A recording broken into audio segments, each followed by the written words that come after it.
with us and to welcome our chief guest, Ms. Shri Vikas Sheel, Joint Secretary, Ministry of Health and Family Welfare, Government of India. He has been serving the office for more than 26 years, and he has also worked as Principal Secretary, School Education for Government of Chhattisgarh. We thank Sir for his stewardship, vision, and commitment for strengthening the tobacco control in India. I request Sir to please share his vision for tobacco-free India with the august audience. I welcome you, Sir.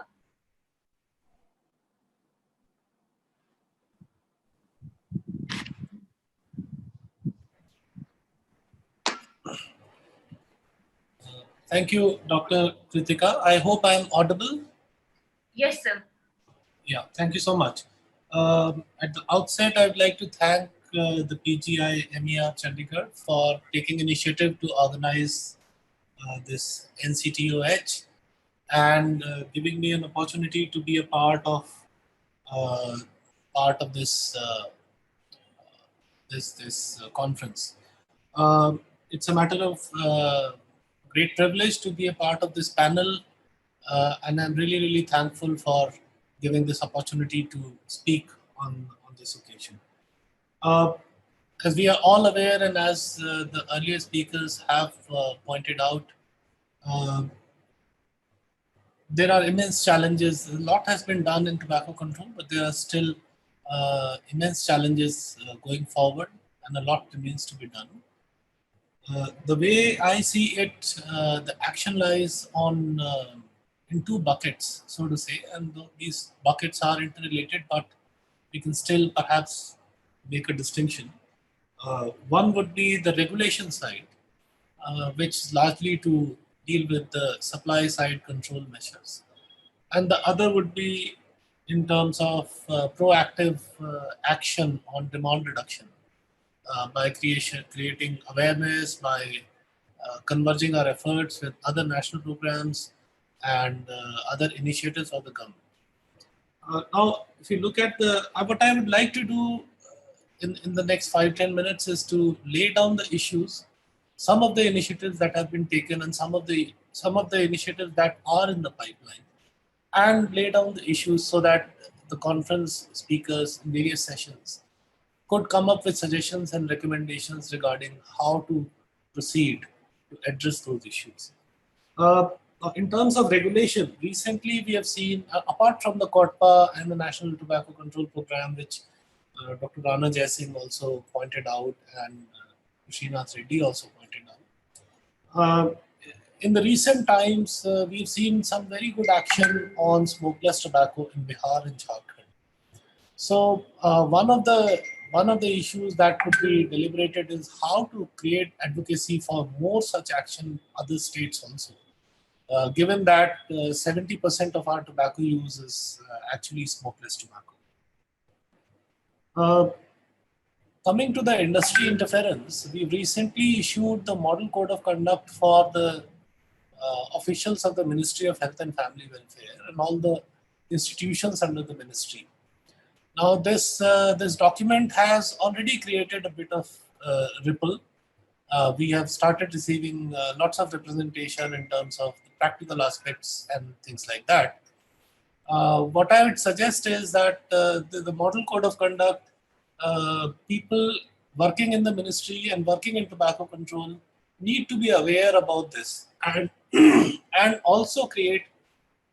And I'm happy to inform that the moment we issued the Code of Conduct, the tobacco control community really took it on and made sure that this was publicized widely. And we would need to continue to thwart the efforts of, vested interest to dilute the provisions of the Code of Conduct and things like that. So how to create awareness about the efforts of the industry to undermine the efforts of the ministry or tobacco control community. That would be another thing. So can we create some sort of exchange, information exchanges or things like that? And so that is, for example, for Foundation for Smoke Free World, though publicly proclaims that they're working in smoke-free world and therefore they try to connote that they are in tobacco control, but they are basically promoting a substitute. So things like that. Now that is an international thing and it's already known, and therefore we are able to take some action. But there might be many such efforts which we are not aware about. So how to create intelligence networks for such efforts could be another area of deliberation, which could inform us in terms of coming up with some sort of a strategic response to check these efforts.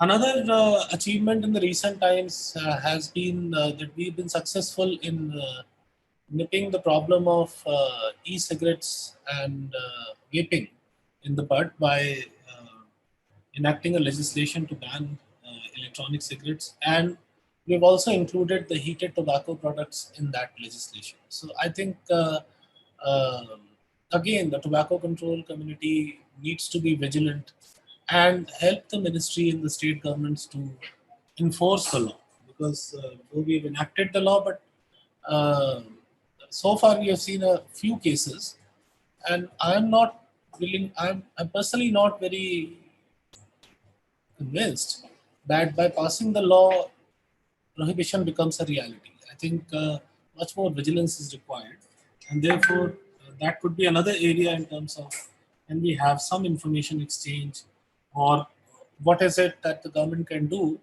to enable such information flow, which would lead to better implementation of the law. Um, a couple of issues that we are still struggling with. One is illicit tobacco products. So one aspect of that is smuggling and cross-border proliferation of tobacco products, which are illegal. The other part is, and then we've seen that at the borders, our enforcement has been there. It has picked up, but there's still a lot to be done.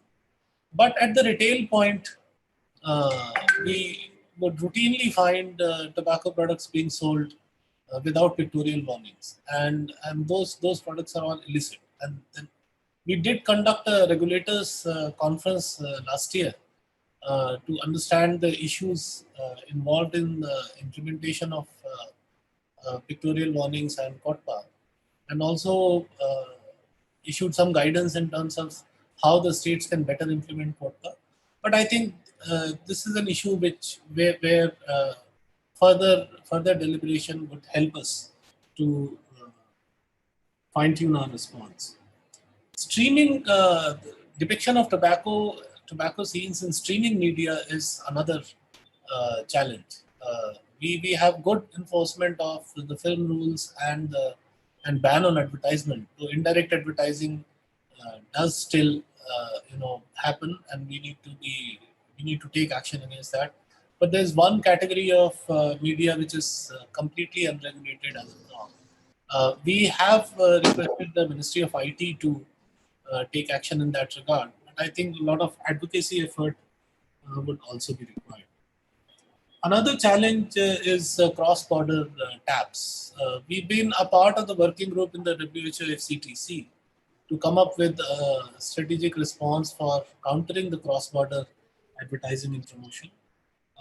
We hope that some concrete understanding will come about in the next COP meeting and in the intersessional period also. But if we have some good suggestions, we can always take initiative to uh, take the lead to intervene in this very complicated scenario. Some things which are in the pipeline, which we are committed to, uh, would be we have to amend the COTPA. Some of the provisions, like for example, the quantum of fines, etc., is too low and not enough to create deterrence. So that's something. Increasing the age of legal age for buying and selling tobacco uh, needs so that flows out of the GATS findings and also is well established. plus making a provision in an enabling provision in the Act to help us to fulfill our commitment under the protocol under Article 15 of the FCTC, where we are committed to setting up a track and trace mechanism for cigarettes, I think by the year 2023. And therefore, the legal framework for that needs to be developed, and we're working on it. A couple of aspects on the regulation side again. What can we do in terms of minimum packaging and checking the loose sale of cigarettes or small pouch sale of smokeless tobacco? We have had pictorial warnings. Can we now move on to plain packaging, etc.? These are certain things that we are working on, and we intend to keep on achieving these objectives. On the demand side, in terms of the action, we've taken a lot of action in terms of deriving convergence with other national programs. So, for example, we have the NCT framework, which recognizes tobacco as a contributive risk factor for almost all the NCTs and one of the major factors. Accordingly, we now have a tobacco and NCT convergence effort.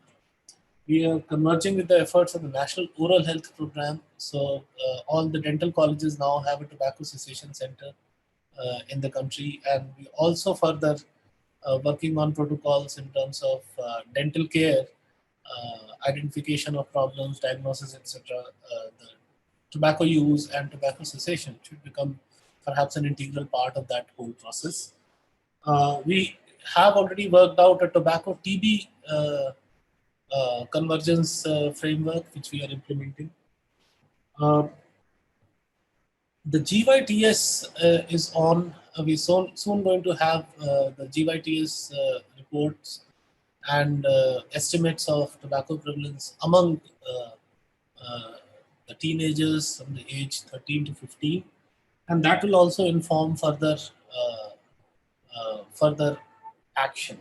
Though we did come up with the tobacco-free educational institutions guidelines last year, and we are pursuing with the states and the Ministry of Human Resource Development, Department of School Education, and Department of Higher Education for rapid scale-up and implementation of the guidelines, and make our youth aware that if they are able to avoid this menace till the age of 22, 23, or maybe 25, then perhaps they would never take up tobacco. So that effort is also on. To conclude, what I'd like to say is that our strategies and approach for tobacco control were of the pre-COVID era. And now with the changed context, I think we need to do a bit more risk communication to communities from the perspective of tobacco control and reduction in tobacco use by highlighting the risk of tobacco use as a contributing factor to people acquiring the COVID infection and also successfully combating the COVID infection. I think that's something that we have issued guidelines and some guidance from the ministry in terms of that spitting in public places should be banned. Tobacco use can lead to a lot of risk in terms of the treatment outcomes for COVID. But I think we still need to do a lot more. And we can use this as an opportunity to create that advocacy and environment for reduction in tobacco use, or so to say, affect behavior change. So it will be interesting to learn from the deliberations in this conference in terms of what could be the approaches. And what I would urge is that the community should take initiative. Like government doing IEC has a limitation. So ultimately, community and the civil society organizations have more community connect and even more flexibility for taking the message to the communities. So that would be something really that we will look forward to. I hope that the deliberations in the conference will lead to uh, recommendations on some or most or all of these issues that I've mentioned, which will help us in furthering our efforts for tobacco control and achieving the targets that we've set out in the National Health Policy as well as the Sustainable Development Goals. To conclude, I'd again like to thank the PGI MER Chandigarh for giving me this opportunity, and I wish the conference all the success. Thank you so much. Thank you, sir. Thank you so much for sharing the various initiatives undertaken by the Government of India to control the menace of tobacco use.